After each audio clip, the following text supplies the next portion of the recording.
அளவற்ற அருளாளனும் நிகரில்லா பேரன்புடையவனுமாகிய அல்லாஹுவின் திருப்பெயரை போற்றி ஆரம்பம் செய்கிறேன். அல்லாஹுவினுடைய அருளும் கிருபையும் நபிகள் நாயகம் ஸல்லல்லாஹு அலைஹி வஸல்லம் அவர்கள் மீதும் அவர்களின் குடும்பத்தார்கள் சஹாபாக்கள் என இங்கு குழும்பியிருக்கின்ற நமது அனைத்து மக்கள் மீதும் என்றென்றும் உண்டாகட்டுமாக. அன்பிற்கினிய சகோதர சகோதரிகளே, இந்த அருமையான சபையில் நபிகள் நாயகம் ஸல்லல்லாஹு அலைஹி வஸல்லம் அவர்களோடு வாழ்ந்த மனைவிமார்களை குறித்து நாம் தெரிந்துவிட்டு கடந்த 2 தினங்களாக நபிகள் நாயகம் ஸல்லல்லாஹு அலைஹி வஸல்லமுடைய மகள்களை குறித்து நாம் தெரிந்து கொண்டிருக்கிறோம். அதில் அவர்களுடைய இன்னொரு மகளான ஃபாத்திமா ரலியல்லாஹு அன்ஹாவை குறித்து தான் இன்றைய தினம் நாம் இன்ஷா அல்லாஹ் தெரிய இருக்கிறோம். நபிகள் நாயகம் ஸல்லல்லாஹு அலைஹி வஸல்லம் அவர்களுக்கும் ஹதிஜா ரலியல்லாஹு அன்ஹா அவர்களுக்கும் இவர்கள் மகளாக பிறந்தார்கள். இவர்கள் மீது நபிகள் நாயகம் ஸல்லல்லாஹு அலைஹி வஸல்லம் அதிகமான அன்பு கொண்டவராகவும் இருந்தாங்க. எந்த அளவுக்கு சொல்ல வேண்டுமானால், இந்த பெண்மணியை குறித்து சொல்ல வேண்டும் என்று சொன்னால், சொர்க்கத்தின் பெண்களிலே தலைவி என்பதாக அறிவிக்கப்பட்ட பெண்மணியாக இவங்க இருந்தாங்க. இவங்களுக்கு இன்னொரு பட்ட பெயரையும் அல்லாஹ் வைத்திருந்தான். ஜொஹரா என்று அழைக்கப்படுகின்ற ஒரு பெண்மணி. இந்த ஜொஹரா என்பதற்கு என்ன அர்த்தம் என்று சொன்னால், பிரகாசிக்கும் வெண்மை என்பதாக அர்த்தம். அப்படிப்பட்ட ஒரு பட்ட பெயரையும் இவர்களுக்கு அழைக்கப்பட்டிருந்தது. இந்த ஃபாத்திமா ரலியல்லாஹு அன்ஹா எந்த ஆண்டில் பிறந்தாங்க என்பதில் நிறைய கருத்து வேறுபாடுகள் இருக்கிறது. நபிகள் நாயகம் ஸல்லல்லாஹு அலைஹி வஸல்லம் அவருடைய 35வது வருடத்தில் அல்லது 41வது வயதிலே பிறந்தாங்க அப்படிங்கிற செய்தி நமக்கு கிடைக்குதுங்க. ஆக இந்த ஃபாத்திமா ரலியல்லாஹு அன்ஹாவை குறித்து நாம் சொல்ல வேண்டும் என்று சொன்னால், எல்லா வகையிலும் முன்மாதிரியான ஒரு பெண்மணியாக இவங்க இருந்தாங்க. உலகத்து பெண்களுக்கெல்லாம் எல்லா விதமான சூழ்நிலையிலும் அல்லாஹுக்கு அஞ்சிய ஒரு பெண்மணியாக எடுத்துக்கொள்ளலாம், அல்லது எல்லா சூழ்நிலையிலும் பெருமானாரை அப்படியே பின்பற்றிய பெண்மணியாகவும் இவங்க இருந்தாங்க. அதாவது இவங்களை குறித்து ஒரு ஹதீஸ் நம்ம கிடைக்குது. எல்லா வகையிலும் ரசூலுல்லா மாதிரி இவங்க இருப்பாங்களாம். ரசூலுல்லாவினுடைய முக தோற்றம், நபி ஸல்லல்லாஹு அலைஹி வஸல்லம் நடை உடை பாவனை, சில பேர் சொல்லுவோமா இல்லையா, அதாவது வாப்பா மாதிரியே புள்ள இருக்குது, வாப்பா மாதிரியே நடக்குது, உம்மா மாதிரியே பேசுது. அந்த மாதிரி ஃபாத்திமா ரலியல்லாஹு அன்ஹா பெருமானாருடைய சாயலை கொண்டவராக இருந்தாங்க. பெருமானார் ஸல்லல்லாஹு அலைஹி வஸல்லம் நடை உடை பாவனை அனைத்தையும் இவர்கள் அப்படியே இருந்தாங்க. அதாவது நபி ஸல்லல்லாஹு அலைஹி வஸல்லம் நோயிட்டு இருந்த போது ஆயிஷா ரலியல்லாஹு அன்ஹா ஒரு செய்தி அறிவிக்கிறாங்க. ஃபாத்திமா ரலியல்லாஹு அன்ஹா அவர்கள் நடந்து வராங்க ரசூலுல்லாஹை பார்க்கறதுக்காக. அப்ப ஆயிஷா ரலியல்லாஹு அன்ஹா பூரிச்சு போய் சொல்றாங்க, நபி ஸல்லல்லாஹு அலைஹி வஸல்லம் வர மாதிரியே இருக்கே நீங்க வரதை பார்க்கும்போது. அந்த அளவுக்கு இவங்க நடையும் ரசூலுல்லாஹ் நடையும் ஒரே மாதிரி இருந்ததாக புகாரியில் 3623வது சம்பவமாக நீங்க பார்க்கலாம். அது மட்டுமல்லாம ரசூலுல்லாஹ்வுடைய பேச்சு ஸ்டைல் இருக்கு இல்லையா, அதே மாதிரியான ஒரு ஸ்டைல் இவங்களுக்கு இருந்துச்சு அப்படிங்கிற செய்தி ஆயிஷா ரலி அறிவிக்கிறாங்க. திருமிதியில 3807வது சம்பவமாக நீங்க பார்க்கலாம். இந்த ஃபாத்திமா ரலியல்லாஹு அன்ஹா மீது பெருமானார் ஸல்லல்லாஹு அலைஹி வஸல்லம் எவ்வளவு அன்பு வச்சிருந்தாங்கன்னு கேட்டா, வெளியூர்களுக்கும் போர்களுக்கும் போயிட்டு வந்துட்டாங்கன்னு சொன்னா முதல்ல ரசூலுல்லாஹ் எங்கெங்க போவாங்க, பள்ளிவாசலுக்கு போவாங்க.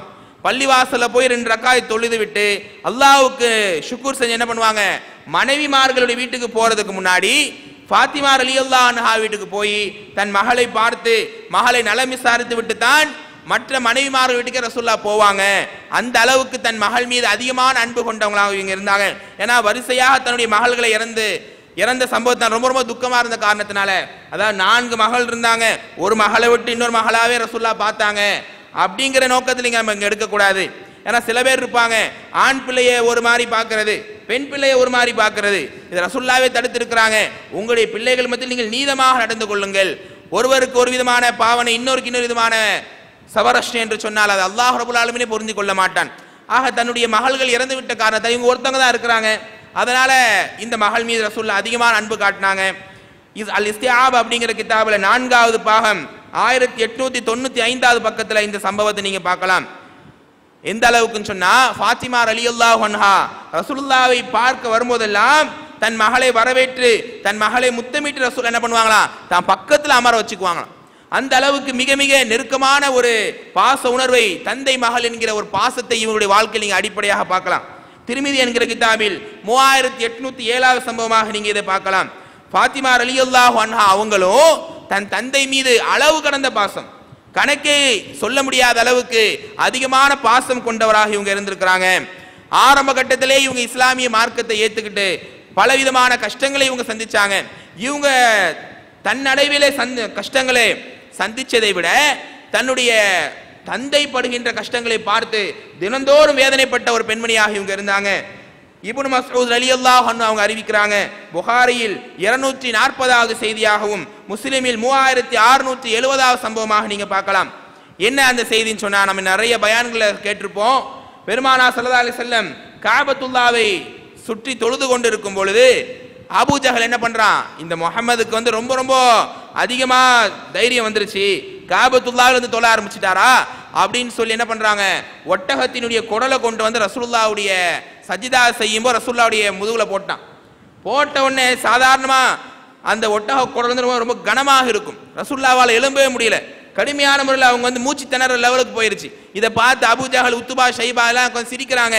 ஆனால் பெருமானார் ஸல்லல்லாஹு அலைஹி வஸல்லம் அல்லாஹ்விடத்தில் அந்த கஷ்டங்களை பொருந்திக் கொள்வதற்காக சகிப்புத்தன்மையோடு இருக்கிறாங்க.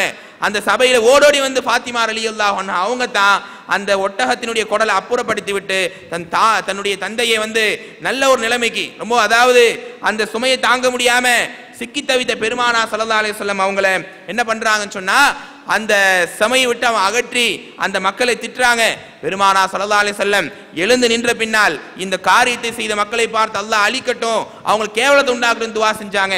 இதை கேட்டு இந்த அபூ ஜஹலுக்கெல்லாம் ரொம்ப வருத்தமாகி போச்சு. முகமதுடைய வாயிலிருந்து இப்படிப்பட்ட வார்த்தை வந்துருச்சுன்னு சொல்லி ஃபீல் பண்ணானே தவிர அல்லாஹுடைய மார்க்கத்தின் பக்கம் அல்லாஹ் அவனை கொண்டு வரவில்லை. இப்படி தன்னுடைய தந்தை படுகின்ற எல்லா கஷ்டத்திலையும் தாயிஃப் நகரத்துக்கு ரசூலுல்லாஹ் போனாங்க. அங்க போனா எவ்வளவு சிறுவர்களை விட்டு அடிக்க விடுறாங்க, பெருமானார் ஸல்லல்லாஹு அலைஹி வஸல்லம் மேல ரத்தம் எல்லாம் சொட்டுகிறது. இப்படிப்பட்ட ஆரம்ப கட்டத்தில் அவங்க பட்ட கஷ்டங்களை எல்லாம் பார்த்து தாங்க முடியாம வேதனை அடைந்த ஒரு பெண்மணி தான் இந்த ஃபாத்திமா ரலியல்லாஹு அன்ஹா அவர்கள். சரி, இந்த ஃபாத்திமா ரலியல்லாஹு அன்ஹாவுடைய திருமண வாழ்க்கை எப்படி இவங்க அலி ரலியல்லாஹு அன்ஹுக்கு மனைவி ஆனாங்க அப்படிங்கிற ஒரு சம்பவத்தை நீங்க இங்க விளங்கணும். தபகாத் பின் சஅத் அப்படிங்கிற கிதாபில் 8வது பாகம் 20வது பக்கத்தில் இந்த சம்பவம் நீங்க பார்க்கலாம். இவங்க திருமண வயதை அடைந்த போது அபூபக்கர் ரலியல்லாஹு அன்ஹு என்ன பண்றாங்க, இந்த ஃபாத்திமா ரலியல்லாஹு அன்ஹாவை திருமணம் முடிக்க பெண் கேட்டாங்க. ரசூலுல்லாஹி அலைஹி வஸல்லம் அதாவது எந்த விதமான காரணத்தையும் சொல்லாம சும்மா இருந்துடுறாங்க, ரசூலுல்லாஹ் பெருசா எடுத்துக்கல. அடுத்து உமர் ரலியல்லாஹு அன்ஹு பொண்ணு கேட்கறாங்க, ரசூலுல்லாஹ் உங்க மகள் ஃபாத்திமா எனக்கு திருமணம் முடிச்சு கொடுத்துருங்க.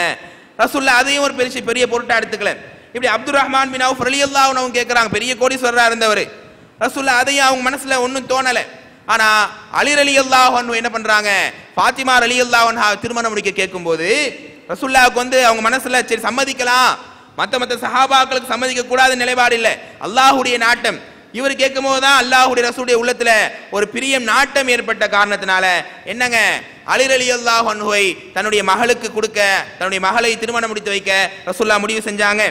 அப்போ பெண்ணுடைய சம்மதம் வேணும் இல்லையா, பெண்ணுடைய சம்மதம் கேட்பதற்காக ரசூலுல்லாஹ் போய் கேட்கிறாங்க, ஏமா அலி ரலியல்லாஹு அன்ஹு திருமணம் முடிக்க சம்மதமா அப்படின்னு கேட்கும்போது ஃபாத்திமா ரலியல்லாஹு அன்ஹா புன்னகைத்தார்கள். அப்பதான் ரசூலுல்லாஹ் சொன்னாங்க, ஒரு கன்னி பெண்ணுடைய சம்மதம் அந்த பெண்ணுடைய மௌனமாவே இருக்குதுன்னு சொன்னாங்க. அப்ப இந்த மாதிரி இந்த சம்பவத்துல ஒரு அழகான ஒரு படிப்பினை இருக்குங்க.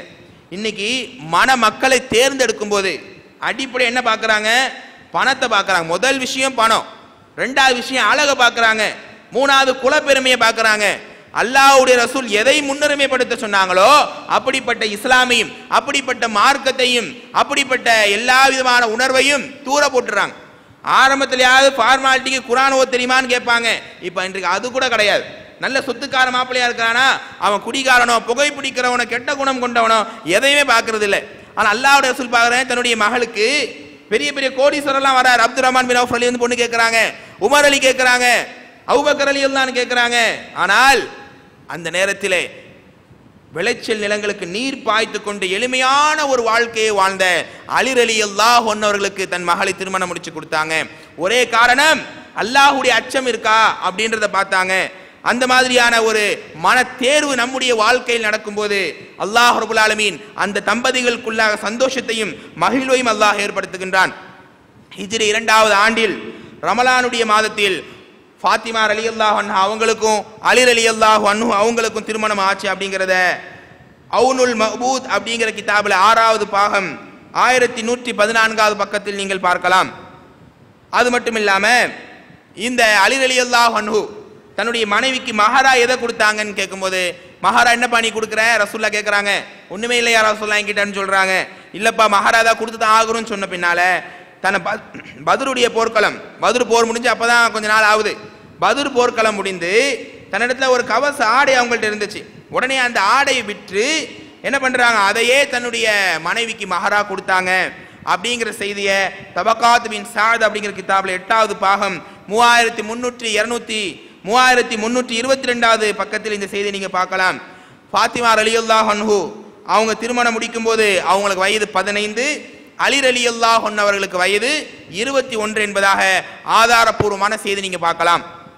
இன்னும் நீங்கள் இந்த ஃபாத்திமா ரலியல்லாஹு அன்ஹா குறித்து விரிவாக நீங்கள் கவனிக்க வேண்டும். நிறைய சம்பவங்கள் நீங்க உங்க வாழ்க்கையில பார்க்கலாங்க.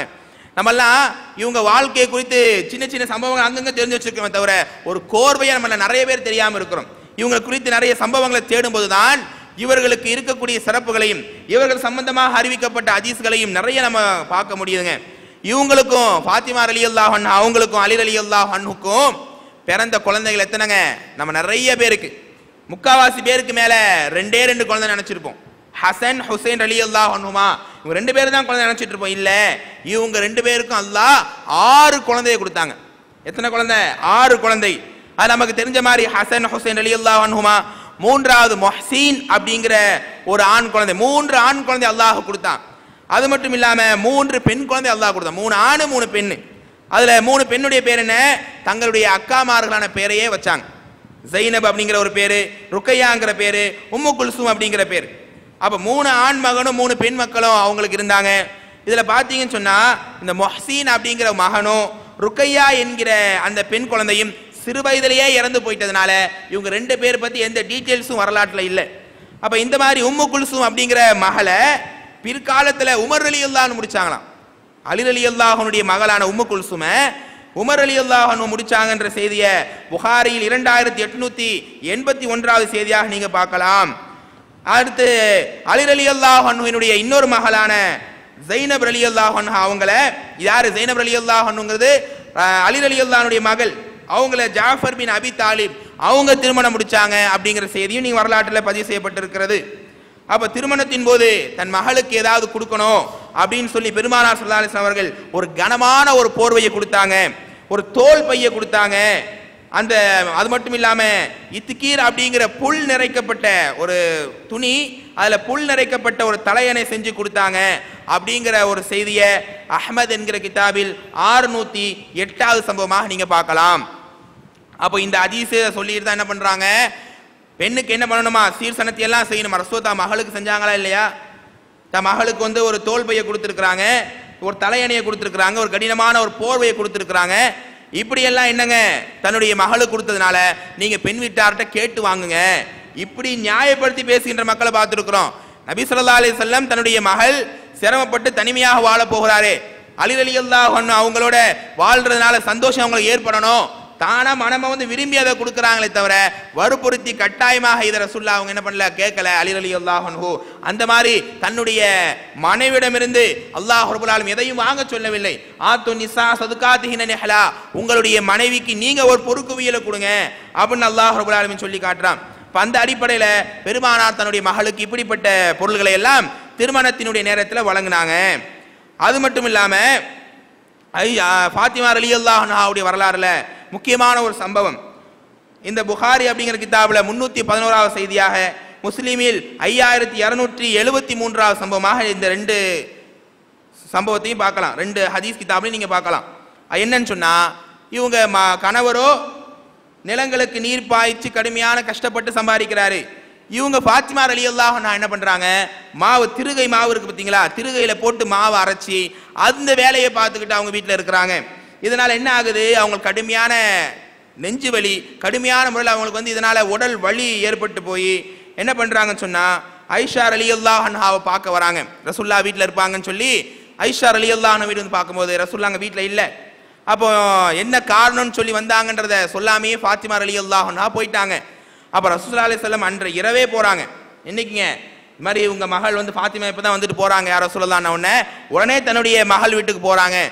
பார்த்தா அலி ரலியல்லாஹு அன்ஹு அவங்களும் ஃபாத்திமா ரலியல்லாஹு அன்ஹு மத்தியில் ரசூலுல்லாஹ் உட்கார்ந்து என்ன விஷயம் கேட்கும்போது, எனக்கு இந்த மாதிரி ரொம்ப வேலைகள் பார்க்க ரொம்ப கஷ்டமா இருக்குது, கையெல்லாம் பாருங்க ரொம்ப காய்ச்சி போய் கிடக்குதுன்னு, நமக்கு ஒரு அடிமை நீங்க ஏற்படுத்தலாம் இல்லையா, துணைக்கு ஒரு வேலைக்கார ஆளை வைக்கலாம் இல்லையா அப்படின்னு சொல்லும்போது அல்லாஹ்வுடைய தூதர் சொன்னாங்க, உங்களுக்கு இந்த உடல் கஷ்டம் நீங்க வேண்டுமா, உங்களுடைய மனம் நிம்மதி அடைய வேண்டுமா, இரவு நேரம் நிம்மதியாக நீங்கள் தூங்க வேண்டுமா, அதற்கு தான் அல்லாஹ் நிறைய ஒழுக்கத்தை நமக்கு கொடுத்திருக்கிறானே, நிறைய வாய்ப்பு நமக்கு அல்லாஹ் ஏற்படுத்தி இருக்கிறானே.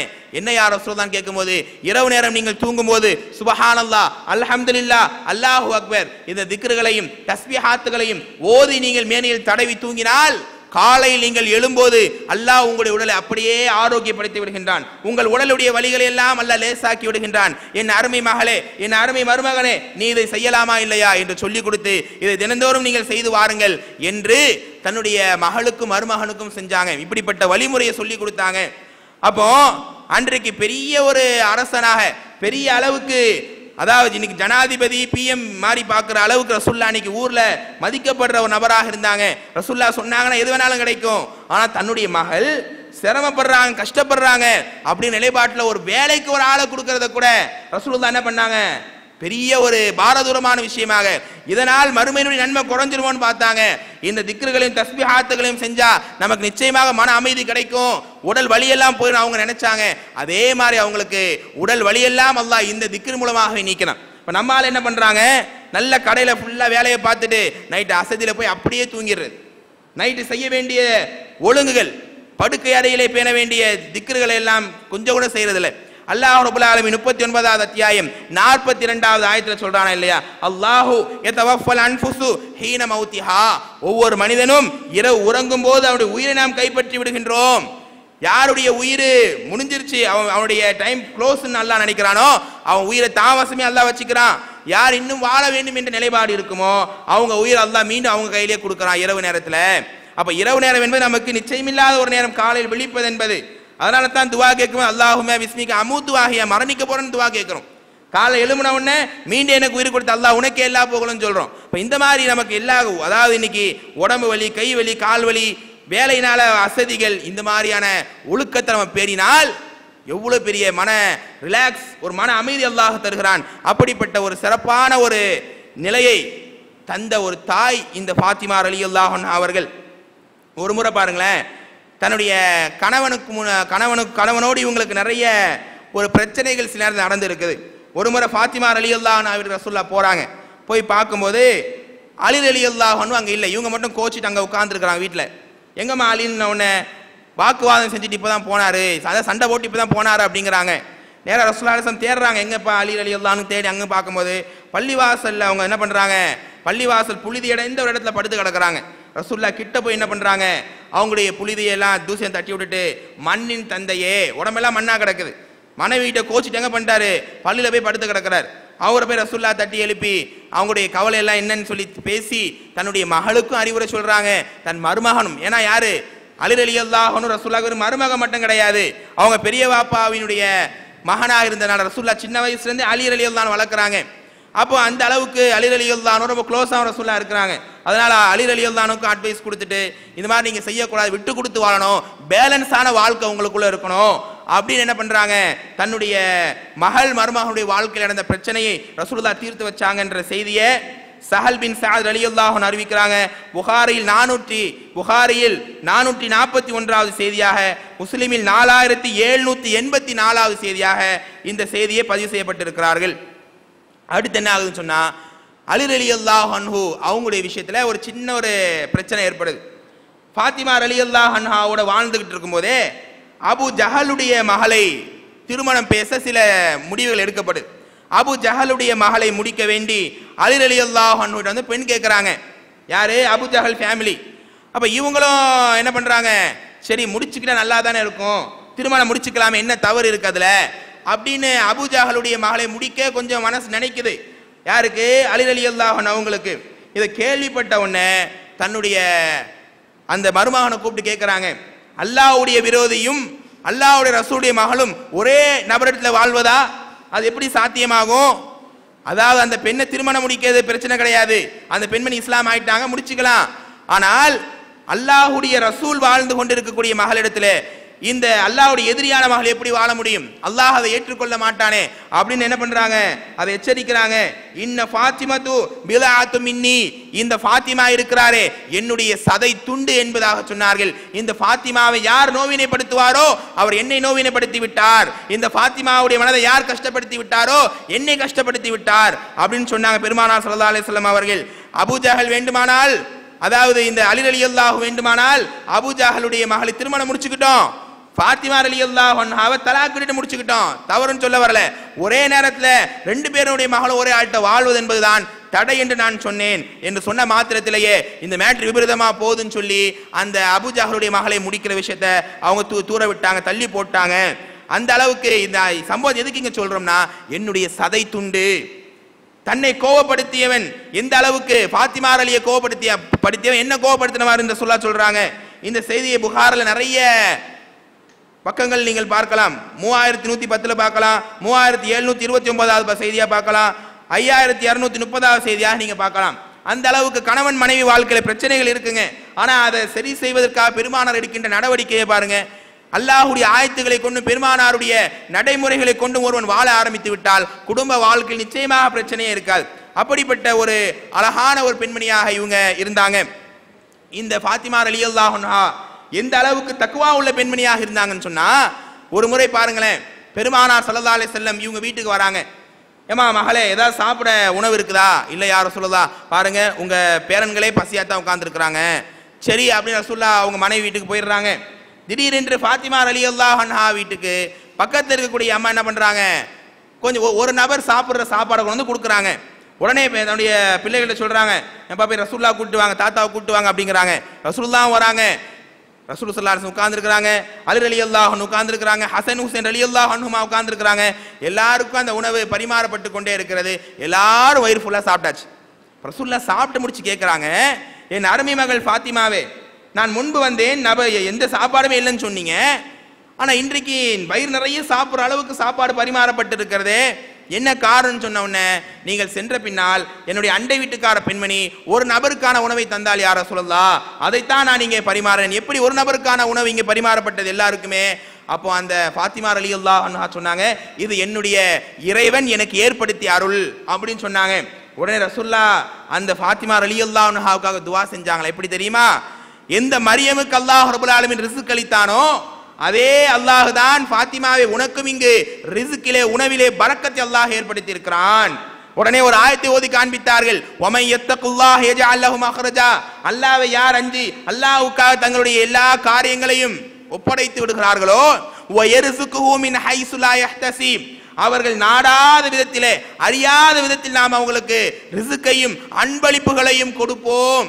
அப்படிப்பட்ட இறையச்சத்தினுடைய அடிப்படையாகத்தான் ஃபாத்திமாவே உனக்கு அல்லாஹ் இப்படிப்பட்ட கருணை வழங்கி இருக்கிறான் அப்படின்னு சொன்னாங்களாம். அந்த அளவுக்கு அல்லாஹோடு நெருக்கமான ஒரு தாயாக இந்த ஃபாத்திமா ரலியல்லாஹு அன்ஹா இருந்திருக்கிறாங்க. இவங்களுடைய வாழ்க்கையில பாத்தீங்கன்னா நிறைய போர்க்களத்தில் கலந்துருக்காங்க. உஹது போர்க்களத்தில் பெண்கள் கலக்கலாம் அப்படிங்கிற அனுமதி இவங்களுக்கு கிடைச்ச பின்னால போர்ல கலந்து கொண்டு நிறைய பணிவிடைகளை இவங்க செய்யறாங்க. எந்த அளவுக்குன்னா, தன் தந்தையினுடைய பல் உடைக்கப்பட்டுருச்சு, ரசூலுல்லாஹ்வுடைய உதடெல்லாம் அடிபட்டு ரத்தம் சொட்டிக்கிட்டே இருக்குது, என்ன ட்ரீட்மெண்ட் பண்ணாலும் ஒன்றும் செய்ய முடியல. உடனே என்ன பண்றாங்கன்னு சொன்னா, ஒரு துணி எடுக்கிறாங்க, அந்த துணியை கருக்கி எரிச்சு, அந்த துணி எரிஞ்சவன சாம்பலா இருக்கும் பார்த்தீங்களா, அந்த சாம்பலை எடுத்து ரசூலுல்லாஹ்வுடைய உதட்டில் அப்படியே தேய்க்கிறாங்க, ரத்தம் நின்றுச்சு.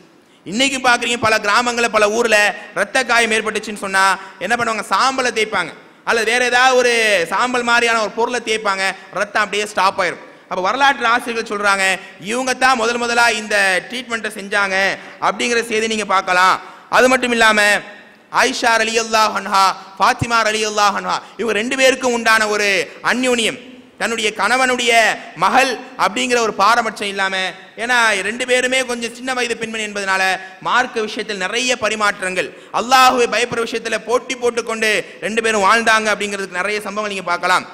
இன்னும் நீங்க சில சம்பவத்தை விளங்கணும். அபூபக்கர் ரலியல்லாஹு அன்ஹுட்ட வந்து இவங்க என்ன பண்றாங்க, ரசூலுல்லாஹ் மரணிச்சதுக்கு அப்புறமா கேட்கிறாங்க, ரசூலுல்லாஹ்வுக்கு என்ன சில சொத்துக்கள் இருக்கிறதே, இதுக்காக இவங்க சொத்தை கேட்கிறாங்க. சொத்தை வாங்கி அனுபவிச்சு சந்தோஷம் வாழணுங்கிறதுக்காகலாம் இல்ல, ரசூலுல்லாஹ் விட்டுட்டு போன ஒரு சொத்து அவங்க ஞாபகார்த்தமா நம்ம கிட்ட இருக்கட்டுமே அப்படிங்கிறதுக்காக போய் கேட்கிறாங்க. ஆனா அபூபக்கர் ரலியல்லாஹு அன்ஹு சொல்றாங்க, பெருமானாருடைய அவங்களுடைய சொத்தாக இருக்கக்கூடியதெல்லாம் அது இந்த உம்மத்துக்கு தான் போய் சேரும், இந்த சமுதாயத்துக்கு தான் வழங்கப்படணும். ரசூலுல்லாஹ் விட்டுட்டு போறதெல்லாம் தீனார் திர்ஹம் விட்டுட்டு போல, அல்லாஹ்வினுடைய மார்க்கத்தான் விட்டுட்டு போயிருக்கிறாங்க அப்படின்னு சொல்லி அமைச்சிடுறாங்க. பின்னாடி என்ன ஆகுது, இப்படி நம்முடைய வாப்பாவுடைய சொத்தை கேட்டு இவங்க தரலையே அப்படின்னு சொல்லி கொஞ்சம் வருத்தப்பட்டாங்க.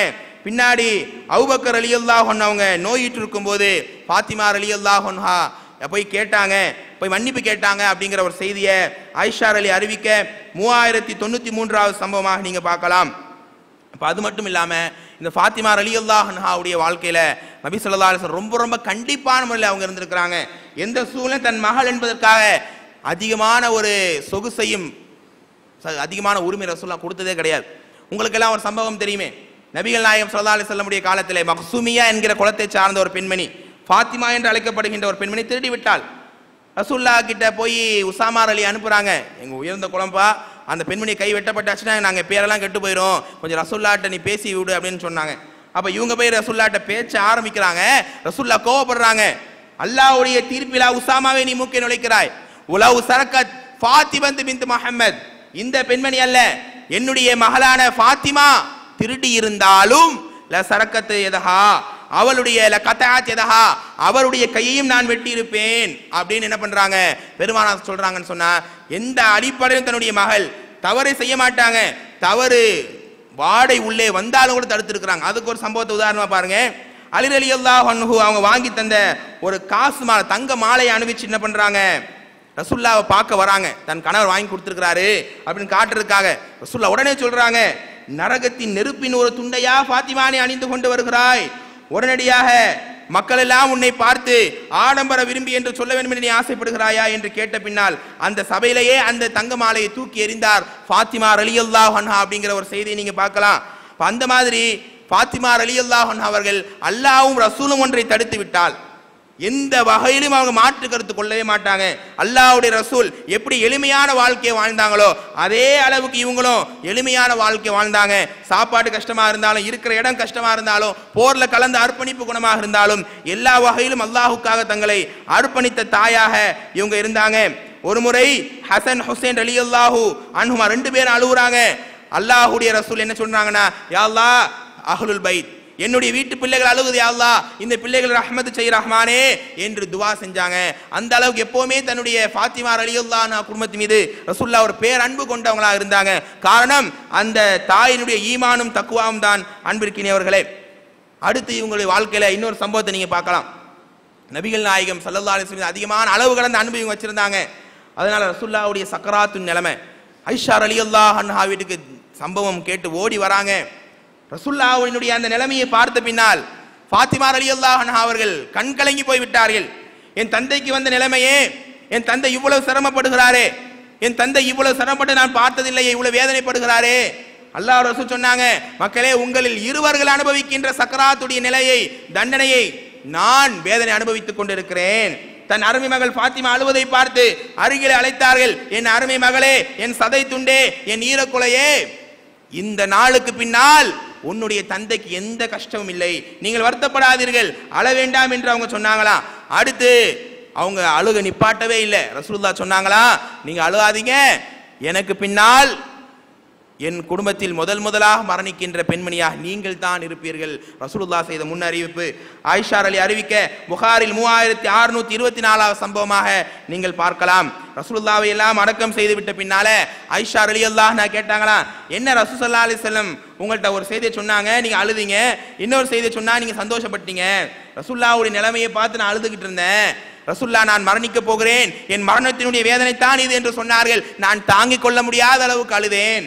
பின்பு ரசூலுல்லாஹ் என்னை அழைத்து, எனக்கு பின்னால் நீதான் முதலாக நம்முடைய குடும்பத்தில் மரணிப்பா என்று சொன்னார்கள், அதனால் நான் சந்தோஷப்பட்டேன் அப்படின்னு ஆயிஷா ரலியல்லாஹு அன்ஹா அவங்க கிட்ட சொன்னாங்கன்ற செய்தியை பார்க்கிறோம். ரசூல் ஸல்லல்லாஹு அலைஹி வஸல்லம் எல்லாரும் அடக்கம் செய்துவிட்டு வருகின்ற வழியிலே அனஸ் ரலியல்லாஹு அன்ஹுவை ஃபாத்திமா ரலியல்லாஹு அன்ஹா பார்க்கறாங்க, அழுது கொண்டே இருக்கிறார்கள். அனஸே, என்னுடைய சதை துண்டு, என்னுடைய ஈரக்குலை என்று பெருமானார் என்ன சொன்னார்களே, அப்படிப்பட்ட நான் நேசித்தேன் தந்தையை மண்ணை போட்டு மூடிவிட்டு வந்து விட்டீர்களே, உங்களுக்கு என்ன நேர்ந்தது என்று தன் தந்தையின் பாசத்தால் அனஸ் ரலியல்லாஹு அன்ஹு பார்த்தவங்க கேட்டாங்களா. அவரும் அந்த வார்த்தையை கேட்டு தேம்பி அழுதாருங்கிற செய்தியை அஹ்மத் என்கிற கிதாபில் 24839வது சம்பவமாக நீங்க பார்க்கலாம். ரசூலுல்லாஹ் செய்த முன்னறிவிப்பின்படி அல்லாஹ்வுடைய தூதர் மரணித்து சரியாக 6 மாதம் கழித்து நம்ம இந்த ஃபாத்திமா ரலியல்லாஹு அன்ஹா அவங்க மரணிச்சாங்கன்ற செய்தியை புகாரியில் 3903வது சம்பவமாக நீங்கள் பார்க்கலாம். அது மட்டுமில்ல, இந்த ஃபாத்திமா ரலியல்லாஹு அன்ஹா ஹிஜ்ரி 11 ரமலான் மாதத்தில் 3ஆம் நாள் செவ்வாய்க்கிழமை இரவு மரணிச்சாங்க அப்படிங்கிற ஒரு செய்தி, தெளிவான ஒரு ஆதாரம் உள்ள செய்தி அல் இசாபா அப்படிங்கிற கிதாபில் 11583வது பக்கமாக நீங்கள் பார்க்கலாம். ஆக இந்த ஃபாத்திமா ரலியல்லாஹு அன்ஹா அவங்களை குறித்து நிறைய சிறப்புகள் நமக்கு சொல்லப்பட்டு இருக்கிறது. முன்னையே நான் சொன்ன மாதிரி சொர்க்கத்தின் தலைவி என்பதாக இவங்களுக்கு ரசூல்லா ஒரு சுப செய்தி சொல்லி இருக்கிறாங்க. 4 சிறந்த பெண்கள், சொர்க்கத்து பெண்கள், அது ரசூல்லா பட்டியல் போடும்போது நம்ம ஏற்கனவே சொல்லியிருக்கிறோம். ஹதிஜா ரலியல்லாஹு அன்ஹா, ஆசியா அலைஹிஸ்ஸலாம், மரியம் அலைஹிஸ்ஸலாம், ஃபாத்திமா ரலியல்லாஹு அன்ஹா சொர்க்கம் என்று தீர்மானிக்கப்பட்டு அதோடு நிப்பாட்டி கொள்ளாம சொர்க்கத்தின் பெண்களுக்கே நீதாமா தலைவினா எந்த அளவு அந்த சுப செய்தியை தான் மகள்ன்றதுக்காக சொன்னாங்களாங்க. யோசிச்சு பாருங்க. தன் மகள், தன்னுடைய உறவு, தன்னுடைய சொந்த பந்தம், தான் தெரிஞ்சவன் எல்லாத்துக்கும் பதவி அந்தஸ்த உயர் பதவி இருக்கக்கூடிய மக்கள் கொடுக்கலாம். ஆனா அல்லாஹ்வுடைய தூதர் அப்படி கொடுத்தாங்களா? சொர்க்கத்தின் தலைவன் சும்மா சொல்லிட்டாங்களா? இல்ல.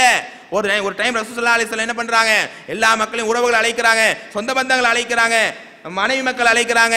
மக்களே, இந்த உலக வாழ்க்கை யாருக்கும் நிரந்தரம் இல்லை. நிச்சயமாக எல்லாரும் மரணிக்கக்கூடியவர்கள் தான். நாளை மறுமையினுடைய நாளில் எல்லோரும் அல்லாஹ்வின் பக்கம் எழுப்பாட்டப்பட இருக்கிறோம். என்னுடைய மனைவிகளாக இருந்தாலும் என் உறவுகளாக இருந்தாலும் சொல்லிட்டு சொல்றாங்க, என் அருமை ஃபாத்திமா நீயாக இருந்தாலும் உனக்கு என்ன வேண்டுமானாலும் உலகத்தை கேட்டுக்க.